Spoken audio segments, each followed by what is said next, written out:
The White House has warned it won't negotiate with Congress over the country's debt ceiling and expects Congress to raise a limit immediately.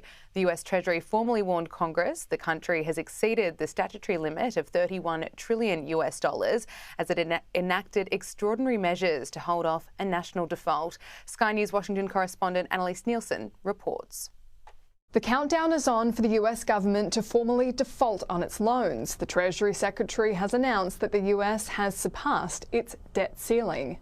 What this means is the US is on the brink of not being able to pay its own bills. The debt limit is set at $31.4 trillion or 45.5 trillion Australian dollars. The US has now surpassed that, and the Treasury Secretary has enacted what are classed as extraordinary measures to stave off default, essentially not reinvesting money in certain programs that the government normally would, all to buy time.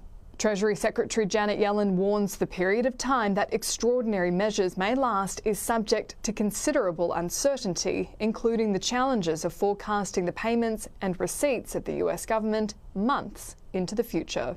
This is an issue where waiting doesn't benefit anybody. This is about certainty and stability for the U.S. economy. And so what needs to happen is Congress needs to, again, do what it has done in the past. This is actually not that complicated. This happened 3 times under our predecessor. And there is plenty of space and time to talk about how to continue the progress on the fiscal side as well. Republicans want an agreement from the White House to cut spending to offset the national deficit before they agree to raise the debt limit. Periodically, the debt ceiling has to be lifted, and it's always a rather contentious effort. In the end, I think the important thing to remember is that America must never default on its debt. It never has and never will. We will pay our debts. We always have, we always will.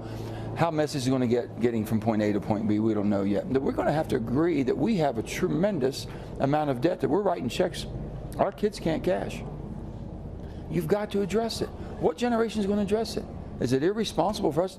There are already expected to be ramifications for the US surpassing its debt ceiling, but if the US is to default on its loans, the consensus is that it would be catastrophic for the US economy and have severe global ramifications.